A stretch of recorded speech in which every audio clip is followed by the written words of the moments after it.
Assalamualaikum warahmatullahi wabarakatuh. Salam sejahtera buat kita semua. Semoga kita semua dalam keadaan sehat jasmani dan rohani, tidak kekurangan satu apapun. Amin ya robbal alamin. Oke, Mimin akan melanjutkan cerita Liontin Giok Naganya. Bab 1066 sampai bab 1070, Mundugus mencengkeram perutnya, masih merasakan sakit yang samar. Dia menyeka darah dari sudut mulutnya, dan berkata dengan kejam, "Kamu menang hari ini, kamu luar biasa, tapi keluarga Browning kami tidak akan berhenti di sini, kami akan mendatangimu lagi." Setelah selesai berbicara, Mundugus mengambil melihat Natasha. Dia berbalik untuk pergi. Meskipun Natasha sangat tidak rela, tidak ada yang bisa dia lakukan, bahkan pamannya bukan tandingan Ye Chong, jadi sekarang dia hanya bisa menelan amarahnya. Tapi dia diam-diam mengambil keputusan, "Bajingan, biarkan aku memaafkanmu hari ini, dan cepat atau lambat aku akan berurusan denganmu." Saat ketiga Mao Guo hendak pergi, tiba-tiba terdengar suara tembakan dari bayang-bayang di kejauhan hutan. Bang! Tembakan itu sangat jelas di hutan yang sunyi. Hampir bersamaan dengan suara tembakan, hewan-hewan yang tadinya beristirahat dalam kegelapan semuanya terbangun, dan hewan-hewan di sekitarnya langsung berpencar dan kabur, mengeluarkan suara semburan. Mundugus melihat percikan api di kejauhan, lalu menembakkan peluru, yang melesat lurus ke arah Natasha. Meski sepertinya dia melihat proses ini dengan sangat jelas, itu hanya terjadi dalam waktu kurang dari setengah detik, dan Mundugus tidak punya waktu untuk menyelamatkan Natasha di sebelahnya. Mundugus berkata buruk pada dirinya sendiri, melihat peluru itu hendak mengenai alis Natasha. Dan Gleski di sebelahnya bahkan tidak menyadari apa yang sedang terjadi. Tepat di antara petir dan batu api, sesosok tubuh menembus langit malam. Sosok itu sangat cepat, dan bahkan mengeluarkan suara menerobos udara. Itu adalah Ye Chong. Kecepatannya sangat aneh sehingga dia hampir berubah menjadi hantu dengan mata telanjang. Sebelum peluru mencapai kepala Natasha, Ye Chong sudah bergegas ke sisi Natasha. Kemudian dia mengambil Natasha dan melompat ke samping. Hampir bersamaan, peluru juga datang, melewati posisi di mana Natasha tadi berdiri, dan mengenai mobil di belakang, menyebabkan semburan bunga api. Jika Natasha tidak bergerak sekarang, dia akan tertembak di kepala. Mundugus sangat terkejut, bukan hanya karena Natasha diserang. Itu karena dia baru tahu bahwa kecepatan Ye Chong lebih cepat dari peluru. Kecepatan ini jelas melebihi kecepatan suara. Mungkinkah ini kegagalan supersonik yang legendaris? Baru pada saat itulah Gleski bereaksi, dan bergegas menuju sumber suara. Tapi saat dia berlari, penembaknya sudah kabur. Dia melihat bekas injak-injak di tanah, lalu menjulurkan hidungnya dan mengendus. "Bajingan, itu orang yang mengambil headshot, jangan khawatir tentang itu. Bawa Natasha kembali dengan selamat dulu, dan kita akan membicarakan sisanya nanti," kata Mundugus. Faktanya, orang yang baru saja menembak adalah headshot. Headshot ingin membunuh orang, jadi begitu mereka mencapai puncak gunung, mereka bersembunyi secara diam-diam dan menunggu kesempatan. Awalnya, dia sudah menemukan peluang yang paling cocok. Dia adalah penembak jitu, dia 100% yakin bisa membunuh Natasha dengan tembakan tadi. Namun, siapa yang mengira bahwa Ye Chong akan memiliki kecepatan yang tidak manusiawi? Dia lebih cepat dari peluru, dan menyelamatkan Natasha di saat kritis. Headshot tahu bahwa dia telah gagal, jadi dia tidak peduli terkejut, dia lari dengan cepat. Dia telah benar-benar terungkap sekarang untuk rencana saat ini, satu-satunya cara adalah melarikan diri ke ujung dunia, dan jangan biarkan God of War menemukannya. Natasha tidak tahu apa yang terjadi saat ini, dia hanya berpikir Ye Chong akan menangkapnya lagi. lepaskan aku, bajingan, apakah kamu masih ingin menangkapku?" Ye Chong tersenyum dan melepaskan Natasha. Natasha ada di dalamnya, tidak tahu betapa berbahayanya dia barusan. Tapi Mundugus bisa melihat dengan jelas, dia berkata, "Natasha, berhenti bicara, pria ini baru saja menyelamatkan hidupmu." "Apa, menyelamatkan hidupku?" Natasha berkata dengan heran. Jadi bagaimana jika kamu menyelamatkan hidupku? Orang yang menculikku, aku tidak akan melepaskannya." Ye Chong mengangkat bahu, tidak masalah. Sikap Ye Chong membuat Natasha semakin marah. Saat ini, Mondugus datang, Tuan. Pertama-tama, terima kasih telah menyelamatkan nyawa Natasha. Namun, keluarga Browning kami tidak akan melepaskan penculikan Anda terhadap Natasha. Tapi jangan khawatir, keluarga Browning kami punya keluhan dan keluhan. Saya tidak bisa membuat keputusan untuk keluarga, tetapi saya akan kembali dan melaporkan kebenaran. Ye Chong mendengus, terserah, saya tidak perlu terima kasih dari keluarga Anda. Tetapi ada satu hal, saya ingin untuk memperjelas. Ye Chong berhenti, dan berkata dengan sungguh-sungguh, jika keluarga Browning memiliki rencana melawan Huaxia, jika mereka ingin menggunakan prajurit palsu dan mengubah hormon untuk merencanakan kejahatan, jangan salahkan aku karena bersikap kasar.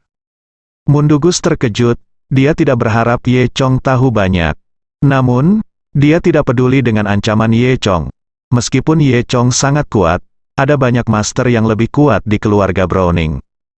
Dia tidak mengatakan apa-apa, hanya mengangguk ke Ye Chong. Lalu menyapa Gleski dan Natasha, ketiganya masuk ke dalam mobil, dan dengan dengungan, mobil itu melaju pergi. Di puncak gunung, sepertinya hanya tersisa dua orang, Ye Chong dan Cowboy. Cowboy sudah duduk di dalam mobil, menunggu Ye Chong datang dan pergi. Ye Chong tiba-tiba melihat ke arah hutan tidak jauh. Tidak ada cahaya bulan di sana, dan itu benar-benar diselimuti bayangan gelap. Kang Jietian, karena kamu di sini, kenapa kamu tidak muncul? Ye Chong berkata pada bayangan itu, hening selama beberapa detik, dan tidak ada tanggapan dari siapapun dalam bayang-bayang. Ye Chong menatap bayangan itu, tapi saat ini, di bawah bayang-bayang pepohonan, ada seseorang yang diam-diam mengintai, tidak lain adalah Kang Jietian. Kang Jietian tidak menyangka dengan kemampuannya, dia ditemukan oleh Ye Chong. Namun, dia tidak gugup, dia masih berdiri di sana dengan tenang tanpa melakukan gerakan apapun. Seolah-olah, dia adalah cabang. Hanya saja matanya tertuju pada Ye Chong. Keduanya saling menatap selama beberapa detik, kemudian, Kang Jietian menghilang dalam sekejap. Cowboy itu memandang Ye Chong dengan aneh. Instruktur Ye, ada apa? Melihat Kang Jietian menghilang, Ye Chong mengangkat bahu, bukan apa-apa. Kemudian, dia masuk ke mobil dan kembali ke villa bersama cowboy itu. Di sisi lain, Headshot terengah-engah, sambil berlari cepat menuruni gunung. Dia mencoba yang terbaik untuk memilih beberapa jalan kecil agar tidak ketahuan, dan dia tidak peduli dengan luka yang telah tergores di tubuhnya. Headshot ketakutan, dan dia sudah membuang senjatanya dan segala macam hal yang menunda pelariannya, kecuali pakaiannya. Dia baru saja gagal membunuh Natasha, dan dia telah menjadi incaran keluarga Browning dan Kang Jietian. Jika dia ingin bertahan hidup, satu-satunya cara baginya sekarang adalah menemukan desa pegunungan yang miskin dan tertutup, menyembunyikan namanya di dalamnya, dan menjalani hidupnya dalam diam. Namun, dalam hal ini, bisa hidup dianggap sebagai keberuntungan besar untuk Headshot. Akhirnya dia mendengar suara gemericik air di kejauhan, dan selama dia sampai di sungai, dia selamat. Dia sudah menyiapkan kayak di tepi sungai, dan ketika dia sampai di sungai, dia bisa menyusuri sungai dan meninggalkan tempat hantu ini. Suara air mengalir semakin keras, dan Headshot semakin seru. Namun, dia sedang berlari, dan tiba-tiba, sesosok muncul di depannya. Itu tidak lain adalah Kang Jietian. Kacamata emas yang dikenakan oleh Kang Jietian bersinar emas dan perak di bawah sinar rembulan. Dia mengenakan jas, dan dia terlihat halus, tetapi matanya penuh dengan kedinginan dan niat membunuh. Headshot melihat Kang Jietian, dan berlutut dengan keras, aku, God of War, aku. Headshot tergagap, terlalu takut untuk berbicara. Kang Jietian menyesuaikan kacamatanya, lalu berjalan ke Headshot, dan berkata dengan tenang, kamu memberitahu Ye Chong segalanya, bukan? Natasha juga mendengarnya, jadi kamu ingin membunuhnya. Kang Jietian, Tuhan telah melihat segalanya. Bersujud berulang kali, kulit kepalanya patah, dan darah mengalir keluar, dewa-dewa perang. Lepaskan aku, Aku tahu aku salah, dewa-dewa perang. Lepaskan aku, bicara, lalu langsung pergi. Headshot aneh, mengapa Kang Jietian pergi tanpa mengucapkan sepatah kata pun? Mungkinkah God of War telah menyelamatkan dirinya sendiri? Dia melihat ke belakang Kang Jietian pergi, dan berkata dalam hatinya, aku tidak menyangka aku seberuntung ini. Dia ingin bernapas lega, tetapi dia belum bernapas, dan tiba-tiba, kepalanya terbanting, meledak. Kepala yang dipenggal itu meledak seperti semangka yang dihancurkan, dan darah terciprat kemana-mana. Dia bahkan tidak punya waktu untuk bereaksi, jadi dia mati di tempat. Kematian terakhir dari headshot, seperti namanya, memang headshot. Ye Chong dan koboi itu kembali ke villa, Titan merawat anak kucing. Saat ini, anak kucing tersebut mengalami koma. Titan sangat senang melihat mereka berdua kembali, dan buru-buru bertanya, Instruktur Ye, bagaimana kabarmu? Apakah kamu berhasil? Ye Chong mengangguk, kemudian, dia meminta koboi dan Titan untuk menyiapkan bahan obat dan mulai merebus obatnya. Lalu dia mengeluarkan lonceng perak 3 daun dan tanaman merambat berbau harum dan memasukkannya ke dalam panci. 1 jam kemudian, Ye Chong membuat sup kental. Kemudian, dia berjalan ke kamar anak kucing sendirian. Cowboy dan Titan duduk di sofa di ruang tamu, menunggu dengan cemas. Dalam waktu setengah jam, pintu kucing itu terbuka. Ye Chong memberi isyarat kepada Cowboy dan Titan untuk masuk. Cowboy dan Titan berlari masuk dengan cepat, dan melihat bahwa kulit anak kucing itu telah kembali normal, tidak sepucat sebelumnya. Pernapasan anak kucing juga telah stabil. Dari alat vital sign monitor terlihat tanda vital anak kucing juga sudah kembali normal. Tak perlu dikatakan, keduanya juga tahu bahwa anak kucing itu telah diselamatkan.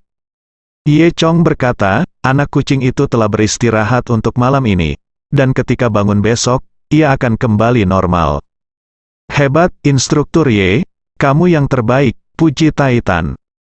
Koboi itu berkata, aku akan kembali dan mengirim pesan ke semua orang. Tukang daging dan bak sangat peduli dengan anak kucing itu. Ye Chong akhirnya menghela nafas lega. Dia berjalan keluar dari kamar anak kucing dan duduk di sofa. Dia kelelahan malam ini, nyatanya, butuh banyak energi baginya untuk mencapai kecepatan supersonik untuk menyelamatkan Natasha. Baru saja saya berkonsentrasi untuk merawat anak kucing itu lagi. Sekarang Ye Chong juga sedikit lelah. Dia mandi, kembali ke kamarnya, dan berbaring di tempat tidur. Ya, bagus sekali. Meskipun ada banyak liku-liku, anak kucing itu akhirnya diselamatkan, kata Ye Chong dengan bingung.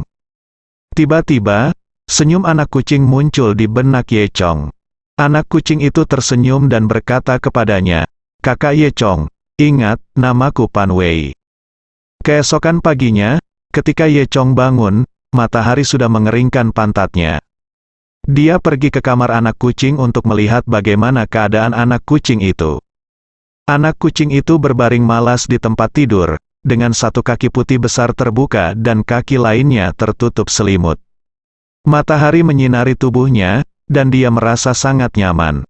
Sebenarnya anak kucing itu sudah bangun, tetapi selimut hangat membuatnya tidak mau membuka matanya. Kemudian, anak kucing itu mendengar langkah kaki Ye Chong. Kemudian terdengar suara Ye Chong membuka pintu.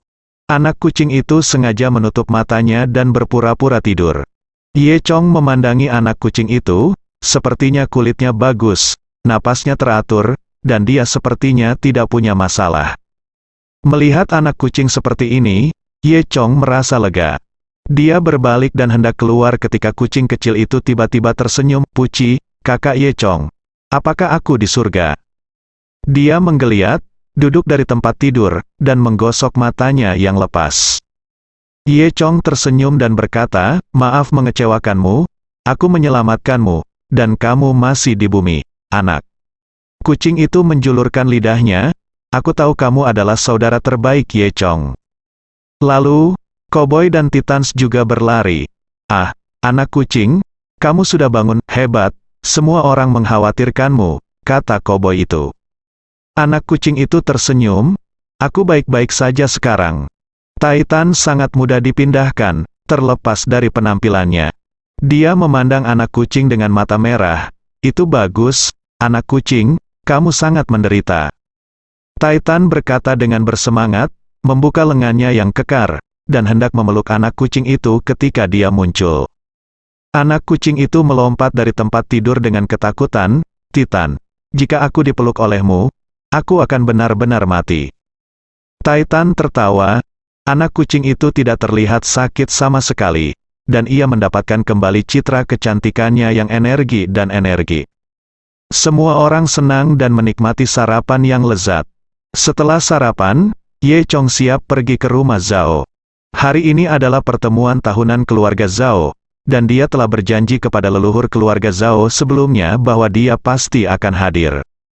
Meskipun Ye Chong tidak tahu mengapa, patriark keluarga Zhao bersikeras agar Ye Chong menghadiri pertemuan tahunan keluarga Zhao. Tapi Ye Chong tahu bahwa itu tidak sesederhana membiarkan dia makan dan minum. Gunung Suefeng, keluarga Zhao. Karena keluarga Zhao akan mengadakan pertemuan tahunan, untuk sementara, Gunung Suefeng kembali menjadi tempat yang sibuk. Saat ini, ada lebih banyak mobil yang diparkir di alun-alun di depan gerbang keluarga Zhao di lereng Gunung Suefeng daripada beberapa hari yang lalu ketika leluhur keluarga Zhao sakit parah. Kali ini, semua orang dari keluarga Zhao, besar dan kecil, naik turun, datang. Zhao Jiang, Zhao He, Zhao Chuan dan lainnya, kepala 9 aula keluarga Zhao, juga hadir.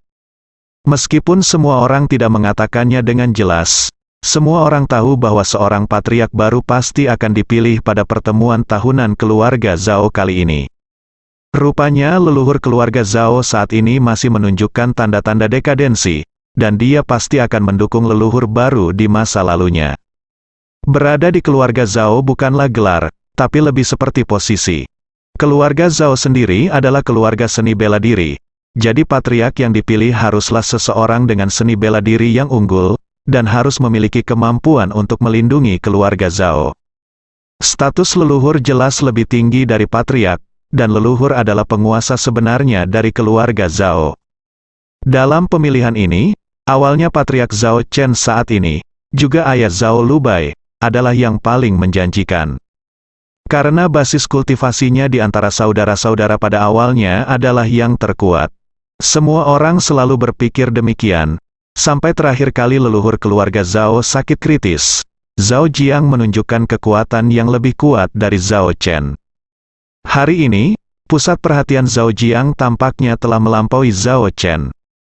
Oleh karena itu, banyak orang di keluarga Zhao berspekulasi bahwa Zhao Jiang adalah kandidat yang paling mungkin. Tentu saja, semua orang tidak lupa bahwa selain leluhur keluarga Zhao, ada juga seorang Meiting Zhao yang kuat. Kekuatan Zhao Meiting, bahkan Zhao Jiang bukanlah lawannya. Namun, Zhao Meiting benar-benar terlalu muda, dan dia juga putri tidak sah dari pengkhianat keluarga Zhao. Jadi karena alasan, semua orang berpikir bahwa Zhao Meiting tidak dapat menggantikan posisi leluhur. Saat ini, di balai leluhur keluarga Zhao, tempat pertemuan telah diatur. Aula leluhur keluarga Zhao berada di sisi paling barat dari rumah keluarga Zhao, dan di belakang aula leluhur adalah gunung belakang Gunung Suefeng. Di halaman balai leluhur keluarga Zhao, ada alun-alun besar di depannya. Sekarang tempat pertemuan telah ditata, dan meja telah diisi dengan anggur dan makanan. Semua orang di keluarga Zhao telah berbaris di kursi mereka sesuai dengan status, senioritas, dan martabat mereka. Di baris pertama, ada meja panjang di sebelah kiri, tempat patriark Zhao Chen dan kepala balai dari 9 balai berada. Zhao Chen, Zhao Chuan, Zhao He dan yang lainnya sudah duduk di sini. Namun, ada kursi kosong di sebelah Zhao He, yang seharusnya menjadi milik Zhao Jiang, dan Zhao Jiang tidak terlihat. Seberang kursi baris pertama, terdapat meja panjang kayu pir yang mewah, yang merupakan tempat leluhur keluarga Zhao. Ada jarak sekitar 10 meter antara meja Zhao Chen dan yang lainnya serta posisi leluhur keluarga Zhao. Di ruang terbuka ini, sebuah cincin setinggi sekitar setengah meter ditumpuk. Di sisi kanan baris pertama juga terdapat meja panjang, namun ukurannya sedikit lebih kecil dari yang di kiri. Inilah posisi generasi muda keluarga Zhao, Zhao Lubai, Zhao Qianghong, Zhao Qiqing, Zhao Ritian dan lainnya sedang duduk di sini. Setelah itu, ada berbagai cabang keluarga Zhao, serta kerabat jauh dan sejenisnya. Zhao Qiqing dan Zhao Qianghong sedang makan sambil dengan bersemangat mendiskusikan beberapa topik yang tidak populer. Zhao Ritian mendengarkan dengan tidak sabar, melirik Zhao Qiqing dan Zhao Qianghong, menunjukkan mata menghina, dan mengutuk dalam hati, kedua idiot ini. Kemudian, dia melirik posisi Zhao Lubai, posisi Zhao Lubai kosong. Ya, saya tidak tahu apa dia melakukannya. Nyatanya, Zhao Lubai berada di kaki gunung, menunggu Ye Chong. Nenek moyang keluarga Zhao yang mengatur agar Zhao Lubai bertemu dengan Ye Chong. Nenek moyang keluarga Zhao percaya bahwa karena Ye Chong setuju, dia pasti akan datang hari ini. Setelah menunggu sekitar 20 menit, dia akhirnya melihat mobil Ye Chong melaju. Zhao Lubai sangat senang melihat Ye Chong datang. Ye Chong, kamu akhirnya sampai di sini. Zhao Lubai berjalan mendekat. Ye Chong juga sudah lama tidak bertemu Zhao Lubai, dan dia sangat senang bertemu dengannya lagi. Dia tersenyum dan berkata, Xiao Bai, maaf merepotkanmu untuk datang dan menemuiku secara langsung. Bagaimana? Dengan itu, Zhao Lubai berkata sambil tersenyum, ayo pergi, pertemuan tahunan akan segera dimulai. Ye Chong mengangguk, lalu Zhao Lubai masuk ke mobil Ye Chong, dan keduanya mendaki gunung bersama. Saat ini, di belakang gunung Suefeng, Zhao Jiang berdiri sendirian di hutan bambu dengan tangan di belakang. Ekspresinya agak kaku, seolah-olah dia sedang menunggu seseorang. Tiba-tiba, embusan angin harum bertiup, dan seorang wanita muda berbaju merah muncul di belakang Zhao Jiang. Zhao Jiang tidak memperhatikan wanita itu pada awalnya, sampai wanita itu tertawa cekikikan. Zhao Jiang terkejut, dan dengan cepat menoleh, merah, Tuan Ular Merah, kapan kamu datang? Zhao Jiang diam-diam menyeka keringat dingin. Jika ular merah ingin membunuhnya sekarang, dia pasti sudah lama mati. Red Snake mengenakan gaun merah ketat, menguraikan lekuk tubuh yang sempurna, mengenakan sepasang sepatu hak tinggi, dan sepasang paha panjang dan putih terbuka, terlihat sangat menarik. Rambut hitam panjangnya tergerai di pundaknya, dan ciri yang paling jelas di wajahnya adalah dagunya, yang lancip dan persis seperti wajah ular yang menjadi sangat populer akhir-akhir ini. Seperti namanya, Red Snake Man memiliki riasan merah di wajahnya, eyeshadow merah, perona pipi merah, bibir merah, dipadukan dengan kulit putih, ia memiliki kecantikan yang menawan. Ini adalah Master Kang Jietian. Red Snake, ular merah tersenyum dan berkata, Zhao Jiang, bagaimana tugas yang diberikan kepadamu oleh Dewa Perang? Zhao Jiang menundukkan kepalanya, itu adalah ular berbisa. Zhao Jiang berkata, penyelidikan telah jelas, harta karun keluarga Zhao masih berada di tangan leluhur keluarga Zhao, dan belum dicuri oleh pengkhianat keluarga Zhao. Dia tersenyum dan berkata, Zhao Jiang, Tuan Dewa Perang berjanji untuk membantumu mengambil posisi leluhur keluarga Zhao. Jangan lupakan janjimu.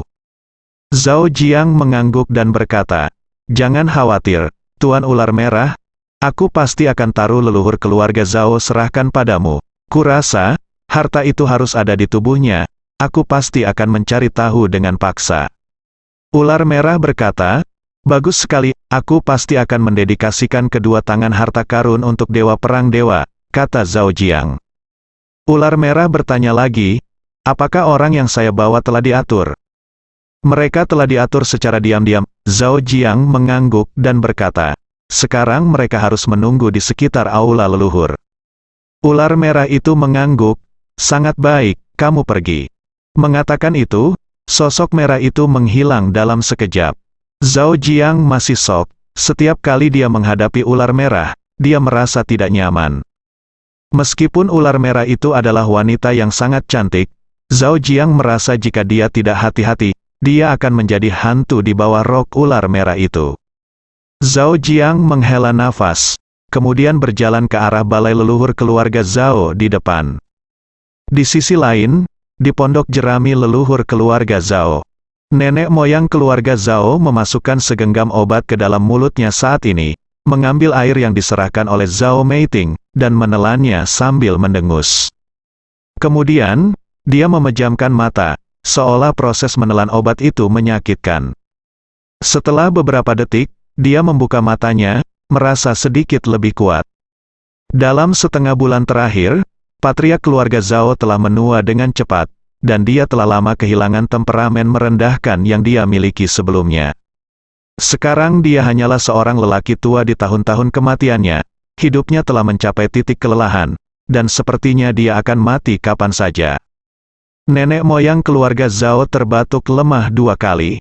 Zhao Meiting memandang leluhur keluarga Zhao dari samping, merasa sangat tertekan.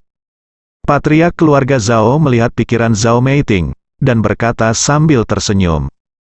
Meiting, jangan sedih. Saya telah melihatnya sekarang. Hidup, tua, sakit dan mati adalah takdir. Jika Anda ingin menyalahkan, saya hanya bisa menyalahkan diri saya sendiri karena terlalu serakah. Dan saya percaya bocah kecil yang berbahaya itu, orang-orang Kang Jietian, bahwa semuanya sia-sia. Meiting, Anda harus mengingat.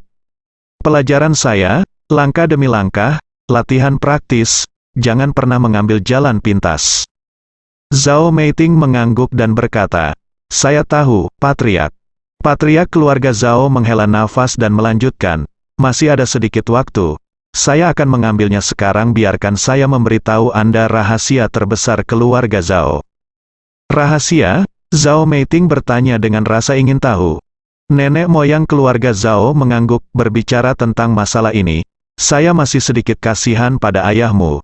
Ketika ayahmu membelot dari keluarga Zhao, dia tidak mencuri apapun. Pusaka keluarga-keluarga Zhao selalu ada di keluarga Zhao, tidak hilang. Apa? Zhao Meiting tercengang. Nenek moyang keluarga Zhao berkata, saat itu, ayahmu memberontak melawan keluarga Zhao karena perasaannya. Saat itu, keluarga Zhao dikepung dari semua sisi, dan banyak orang menatap harta keluarga Zhao. Oleh karena itu, untuk menarik perhatian musuh-musuh ini, kami baru saja menemukan metode ini dan mengumumkan kepada dunia luar bahwa pusaka keluarga-keluarga Zhao telah dicuri oleh ayahmu. Hanya aku yang tahu tentang masalah ini, dan tidak ada orang lain di keluarga Zhao yang tahu. Jadi keluarga Zhao benar-benar berpikir bahwa ayahmu mencurinya. Harta, itu sebabnya aku mengejarmu begitu keras. Jika tidak, aku khawatir ayahmu tidak akan mati begitu cepat. Mendengar ini, Zhao Meiting merasa tidak enak. Hei, tapi tidak apa-apa sekarang, aku telah membawa putrinya kembali ke keluarga Zhao, dan aku ingin menjadikan putrinya sebagai patriark baru dari keluarga Zhao. Menyerahkan keluarga Zhao kepada putrinya juga merupakan kebaikan untuk ayahmu. Mari kita menebusnya, leluhur keluarga Zhao berkata sambil menghela nafas. Zhao Meiting tercengang. Leluhur, kamu, maksudmu? Nenek moyang keluarga Zhao mengeluarkan sebuah kotak kecil dari tangannya. Dia membuka kotak itu, dan ada manual pedang di dalamnya. Zhao Meiting melihat manual pedang dengan perasaan campur aduk di dalam hatinya, dan berkata, apakah ini manual pedang leluhur keluarga Zhao? Apakah ayah saya meninggal karena manual pedang ini? Apakah manual pedang ini sangat kuat? Nenek moyang keluarga Zhao tersenyum dan menggelengkan kepalanya. Panduan pedang ini sebenarnya dimaksudkan untuk membingungkan semua orang. Sebenarnya, tidak ada yang aneh dengan manual pedang itu sendiri. Itu hanya buku ilmu pedang biasa. Ini kotak ini. Kotak ini berisi manual pedang. Zhao Meiting terkejut lagi. Patriark keluarga Zhao mengangguk dan berkata, ini kotaknya. Tidak peduli bagaimana Zhao Meiting melihatnya, itu hanya kotak kayu biasa, dan cat merah di atasnya sudah mulai terkelupas, jadi tidak ada apa-apa tidak biasa tentang hal itu. Nenek moyang keluarga Zhao berkata, sejujurnya, saya telah mempelajarinya selama ratusan tahun, dan saya masih tidak dapat menemukan rahasia apa yang ada di dalamnya. Mungkin, rahasia di kotak ini sedang menunggu seseorang yang ditakdirkan. Dengan mengatakan itu, patriark keluarga Zhao menyerahkan kotak itu kepada Zhao Meiting. Meiting, mulai sekarang, kotak ini akan diserahkan kepadamu. kamu harus menyimpan kotak ini bersamamu setiap saat. Lindungi, ini juga tanggung jawab dan kewajiban leluhur keluarga Zhao. Zhao Meiting tidak ingin mengambil kotak itu. Dia berkata, leluhur, kamu pasti akan menjadi lebih baik, dan keluarga Zhao bergantung padamu. Saya sudah tua, dan saya tidak dapat lagi memikul tanggung jawab untuk melindungi keluarga Zhao. Semua harapan adalah hilang. Meiting, kamu cukup mampu untuk mengambil tanggung jawab besar. Jadi, keluarga Zhao akan bergantung padamu di masa depan, kata patriark keluarga Zhao, dan menyerahkan kotak itu kepada Zhao Meiting. Zhao Meiting mengambil kotak itu, terdiam sejenak, dan berkata, leluhur, saya khawatir tidak ada seorang pun di keluarga Zhao yang akan meyakinkan saya, dan saya khawatir saya tidak kompeten, nenek moyang keluarga Zhao. Terbatuk 2 kali, saya tahu, Anda benar, tetapi ini hanya sementara. Anda dilahirkan sebagai seorang jenius, jika tidak, saya tidak akan dapat membawa Anda untuk berlatih. Anda dilahirkan untuk menjadi orang yang paling terhormat di keluarga Zhao, hanya saja saya kalah terlalu cepat. Saya tidak punya waktu untuk mendukung Anda, tetapi bagaimana jika orang lain tidak yakin? Bagaimana jika Anda masih muda? Kemampuan Anda akan segera diakui oleh semua orang. Mengapa saya mengundang Ye Chong ke sini? Zhao Meiting menggelengkan kepalanya. Patriark keluarga Zhao melanjutkan, kekuatan Ye Chong ini melawan langit, bahkan Yan Gaoshan dapat dengan mudah dibunuh, dan dia dan kamu adalah kenalan lama, jadi aku secara khusus mengundangnya ke sini untuk mendukungmu. Umumkan pada pertemuan bahwa saya akan menjadikan Anda patriark baru. Pada saat itu, bahkan jika seseorang menolak untuk menerimanya, jadi apa? Selama Anda bergerak, Ye Chong pasti akan membantu Anda. Kombinasi kalian berdua sudah cukup untuk membuat semua orang di keluarga Zhao kewalahan.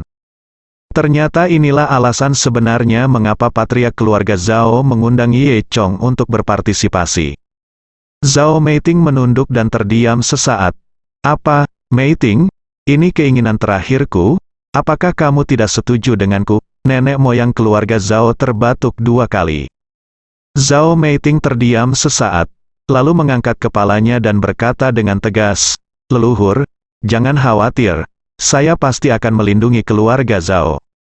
Nenek moyang keluarga Zhao tersenyum puas, saya tahu saya benar. Kemudian, dia menghela nafas dan berkata, sudah hampir waktunya, ayo pergi. Zhao Meiting mengangguk dan membantu leluhur keluarga Zhao. Leluhur keluarga Zhao berdiri dengan lemah, dan Zhao Meiting dapat merasakan bahwa tubuh leluhur keluarga Zhao sangat ringan saat ini, seolah-olah hanya tersisa kulit dan tulang. Kemudian, keduanya berjalan keluar dari gubuk jerami. Gunung Suefeng, balai leluhur keluarga Zhao, matahari baru saja terbit tinggi di langit. Hari ini cuaca cerah, angin cerah, dan langit biru tak berawan. Matahari hanya menyinari alun-alun besar di depan aula leluhur, menyinari tubuh orang, membuat mereka merasa hangat. Meskipun saat itu sudah awal musim dingin dan suhunya sangat rendah, namun dengan terik matahari, tidak terasa dingin sama sekali. Di aula leluhur keluarga Zhao, Ye Chong dan Zhao Lubai sudah berjalan ke alun-alun aula leluhur. Ketika semua orang di keluarga Zhao melihat Ye Chong muncul, mereka semua memiliki ekspresi yang rumit. Mata Zhao Ritian penuh dengan kecemburuan. Pada saat yang sama, dari belakang aula leluhur, Zhao Meiting mendukung leluhur keluarga Zhao dan berjalan mendekat. Nenek moyang keluarga Zhao lemah dan berjalan keluar dengan gemetar. Ketika semua orang melihat leluhur keluarga Zhao seperti ini, mereka tidak bisa menahan perasaan sedikit khawatir. Keluarga Zhao telah mampu berdiri tegak di Laut Dingin Utara selama bertahun-tahun, itu semua karena gengsi leluhur keluarga Zhao. Jika patriark keluarga Zhao jatuh, seluruh keluarga Zhao mungkin akan memburuk. Mereka hanya tahu bahwa leluhur keluarga Zhao baru saja sembuh dari penyakit serius, tetapi mereka tidak tahu bahwa leluhur keluarga Zhao telah kehilangan semua kekuatannya dan berubah menjadi orang cacat. Jika saya mengetahuinya, saya tidak tahu apakah saya akan panik. Zhao Meiting mendukung leluhur keluarga Zhao dan duduk di meja depan. Setelah leluhur keluarga Zhao melihat Ye Chong, dia membisikkan beberapa patah kata di telinga Zhao Meiting. Kemudian, Zhao Meiting berjalan turun, berjalan ke Ye Chong, dan berkata, "Ye Chong, patriark keluarga Zhao mengundang Anda untuk duduk di sebelahnya." Kursi di sebelah patriark keluarga Zhao tentu saja sangat terhormat posisi. Keluarga Zhao lainnya, bahkan Zhao Chen, tidak memenuhi syarat untuk duduk. Jelas, nenek moyang keluarga Zhao menganggap Ye Chong sebagai tamu yang sangat terhormat. Ye Chong tidak sopan, dia berjalan dan duduk di sebelah leluhur keluarga Zhao. Dan Zhao Meiting duduk di sisi lain dari leluhur keluarga Zhao. Melihat Ye Chong duduk di sana, semua orang di keluarga Zhao merasa tidak puas, terutama Zhao Jiang dan yang lainnya. Ye Chong diizinkan duduk di tempat di mana keluarga Zhao tidak berhak duduk. Bahkan jika Ye Chong pernah menyelamatkan nyawa leluhur keluarga Zhao, tidak perlu memberikan perlakuan seperti itu. Zhao Ritian bahkan marah karena cemburu. Jika Sai Bianque tidak mati saat itu, dan dia telah menyembuhkan leluhur tua, dia mungkin duduk di sana sekarang, Zhao Ritian. Dan Zhao Lubai sedikit kecewa saat melihat Ye Chong dan Zhao Meiting duduk di depan satu sama lain, terlihat sangat serasi. Oke, selanjutnya, mari kita mulai pertemuan tahunan. Hari ini kita mengatur semua orang bersama untuk satu tujuan, dan semua orang sudah menebaknya, yaitu untuk memilih generasi penerus dari leluhur keluarga Zhao. Nenek moyang keluarga Zhao lemah dikatakan. Leluhur tua, dalam keluarga Zhao bukanlah gelar dalam hal senioritas, tetapi lebih seperti gelar dalam hal posisi. Leluhur tua memiliki status tertinggi dalam keluarga Zhao, dan juga tanggung jawab terbesar, bertanggung jawab untuk menjaga seluruh keluarga Zhao. Patriark keluarga Zhao melanjutkan, "Hari ini, di depan para leluhur, kami akan melakukan seleksi. Keluarga Zhao telah menjadi keluarga seni bela diri sejak zaman kuno. Menurut tradisi, siapapun yang memiliki tingkat kultivasi tertinggi adalah secara alami memenuhi syarat untuk menjadi patriark. Baiklah, jangan bicara omong kosong. Selanjutnya, jika kamu pikir kamu memiliki kekuatan, kamu bisa naik ke panggung untuk bersaing." Ye Chong akhirnya tahu mengapa tujuan memasang cincin di sini akan dipilih. Setelah leluhur keluarga Zhao selesai berbicara, semua orang di keluarga Zhao saling memandang dengan cemas. Pada saat ini, Zhao Jiang tiba-tiba berdiri, dan berkata, "Semua orang, saya, Zhao Jiang, telah melakukan bagian saya, jadi saya merekomendasikan diri saya sendiri." Saat dia berbicara, dia melangkah ke atas ring, terlihat seperti dia yang terbaik di dunia, dan dia bangga pada dirinya sendiri. "Saya ingin mencalonkan diri untuk leluhur, siapapun yang tidak yakin, datang dan bersaing dengan saya," teriak Zhao Jiang. Terdengar bisikan, semua orang telah melihat kekuatan Zhao Jiang sebelumnya, bahkan lebih kuat dari Zhao Chen, dan anggota keluarga Zhao lainnya bukanlah tandingannya. Awalnya, Zhao Chen adalah yang paling berharap untuk bersaing memperebutkan leluhur. Namun, terakhir kali leluhur keluarga Zhao sakit parah, Zhao Jiang telah membuktikan bahwa dia lebih kuat dari Zhao Chen. Karena keberadaan Zhao Jiang, Zhao Chen langsung menyerah pada persaingan. Jika Zhao Chen tidak naik ke atas panggung, anggota keluarga Zhao lainnya secara alami tidak akan naik ke atas panggung untuk meminta masalah. Pada saat ini, leluhur keluarga Zhao memandang Zhao Meiting di sebelahnya dan berkata, "Meiting, naik dan coba." Zhao Meiting mengangguk tanpa ekspresi. Ya, kemudian, Zhao Meiting berdiri dan berjalan ke atas ring. Zhao Jiang mendengus, menatap gadis kecil di depannya, sangat kesal. Terakhir kali dia diusir dari rumah oleh Zhao Meiting, dan pemandangan saat itu masih jelas. Dia mengakui bahwa kultivasi Zhao Meiting bagus, lagi pula dia dibesarkan oleh nenek moyang Zhao Jiang. Namun, dia tidak berpikir bahwa dia bukan lawan Zhao Meiting. Karena terakhir kali, ketika dia baru saja memasuki ruangan kecil yang gelap dan matanya belum beradaptasi dengan kegelapan di ruangan itu, dia diserang oleh Zhao Meiting dan diusir olehnya. Sekarang pertempuran terbuka dan terbuka, Zhao Jiang berpikir bahwa dia mungkin belum tentu kalah dari Zhao Meiting ini.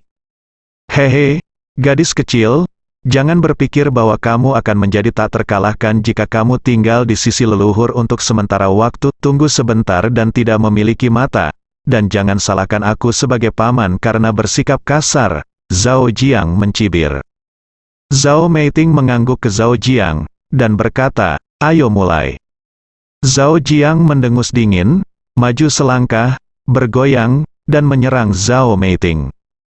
Di mata orang luar, Zhao Jiang seperti harimau, sedangkan Zhao Meiting seperti anak domba. Di permukaan, kekuatan keduanya terlalu besar. Seolah-olah Zhao Jiang ini bisa menelan Zhao Meiting dalam satu gigitan.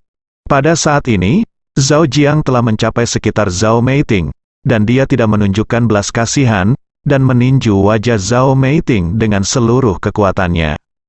Semua orang tersentak, jika pukulan ini mengenai, bukankah keindahan bunga ini akan hancur berkeping-keping? Zhao Jiang tanpa ampun, dan dia juga tahu bahwa selama Zhao Meiting dikalahkan, tidak ada yang akan menghentikannya, dia adalah leluhur baru. Hanya saja ketika dia mengayunkan tinjunya, dia merasa seperti terlempar entah dari mana. Pukulan ini hanya mengenai afterimage Zhao Meiting. Detik berikutnya, Zhao Jiang mencium aroma yang melayang melalui hidungnya. Kemudian, Zhao Meiting muncul di belakangnya. Zhao Jiang terkejut sesaat. Tetapi reaksinya sangat cepat, dia mengerahkan kekuatan di pinggangnya, tiba-tiba berbalik, dan siku tangan lainnya menyerang pelipis Zhao Meiting. Langkah ini bahkan lebih kuat, tetapi Zhao Jiang melewatkannya lagi. Langkah kaki Zhao Meiting ringan, dan dia mundur sedikit untuk menghindari serangan lain dari Zhao Jiang. Zhao Jiang gagal menyerang 2 kali berturut-turut dan lubang di dadanya terbuka lebar. Setelah itu, Zhao Meiting dengan ringan menamparkan dada Zhao Jiang dengan tinjunya yang panjang. Mendengar bang yang teredam, Zhao Jiang langsung dikirim terbang sejauh 3 hingga 5 meter, dan langsung mendarat di batu biru besar di luar ring. Semua orang tercengang, Zhao Jiang tersesat seperti ini. Zhao Meiting terlihat lemah, bagaimana dia bisa memiliki kekuatan seperti itu? Keberanian Zhao Jiang sama sekali bukan tandingannya, dia dikalahkan oleh Zhao Meiting tepat setelah menghubunginya. Ini terlalu kuat. Nenek moyang keluarga Zhao saat ini, pada usia Zhao Meiting, mungkin tidak memiliki tingkat kultivasi seperti itu. Zhao Jiang juga sangat terkejut. Dia mencengkeram dadanya, darahnya mendidih dengan telapak tangan Zhao Meiting barusan, dan dia menarik napas dalam-dalam beberapa kali sebelum perlahan-lahan menjadi tenang. Ye Chong tidak berbicara di samping, tetapi dia tahu bahwa Zhao Meiting telah memperoleh semua biografi sebenarnya dari leluhur keluarga Zhao. Kultivasinya saat ini seharusnya sudah mencapai ranah prajurit peringkat Da Cheng Huang. Tentu saja, di satu sisi, itu karena bantuan leluhur keluarga Zhao, dan di sisi lain, juga karena fisik khusus Zhao Meiting sehingga dia dapat membuat kemajuan pesat. Ye Chong tahu bahwa jika Zhao Meiting terus berlatih, dia akan segera menerobos ke puncak prajurit peringkat Huang. Kemudian, Ye Chong punya cara untuk membantu Zhao Meiting mencapai ranah prajurit misterius. Pada saat ini, leluhur keluarga Zhao berkata, Zhao Jiang, kamu telah kalah, turunlah. Meskipun Zhao Jiang kalah, dia tidak yakin, leluhur, Zhao Meiting ini masih muda. Meskipun dia mendapatkan biografimu yang sebenarnya, bagaimana dia bisa menjadi leluhur keluarga Zhao? Bukankah ini lelucon? Keluarga Zhao Jiang tidak bisa mengalahkan Zhao Meiting, jadi dia mulai mencari alasan lain. Nyatanya, Zhao Jiang benar tentang satu hal. Semua leluhur keluarga Zhao sebelum menjabat ketika mereka setidaknya berusia 80 tahun. Ini bukan karena ada batasan usia, tetapi tidak mudah bagi orang normal untuk berlatih kultivasi pada usia 80 tahun. Setiap leluhur keluarga Zhao adalah seorang jenius, dan hanya pada usia 80 tahun mereka dapat memiliki kemampuan untuk melindungi keluarga Zhao. Sekarang, di usia yang begitu muda, Zhao Meiting sudah memiliki kemampuan untuk menjadi leluhur, yang benar-benar belum pernah terjadi sebelumnya. Mengapa kamu begitu keras kepala? Kata leluhur keluarga Zhao, keluarga Zhao kami adalah keluarga seni bela diri, dan kami hidup dengan seni bela diri. Karena kami memilih leluhur, wajar untuk melindungi keluarga Zhao. Jadi itu pasti orang terkuat di keluarga Zhao, dan bukan orang tertua. Leluhur kecil, atau nona, tidak masalah. Zhao Jiang adalah dia terdiam, tersipu dan mundur. Banyak orang mulai setuju. Ya, apa yang dikatakan leluhur itu benar. Ya, saya pikir meskipun Zhao Meiting masih muda, dia masih yang terkuat, dan dia yang paling cocok. Tanya leluhur keluarga Zhao lagi. Baiklah, saya mengusulkan agar Zhao Meiting menjadi patriark berikutnya. Apakah ada yang tidak setuju? Semua orang di keluarga Zhao mulai berbisik lagi. Ketika leluhur keluarga Zhao hendak mengumumkan hasilnya, Zhao Ritian tiba-tiba berteriak, "Saya, Zhao Ritian, menolak untuk menerimanya," bersambung.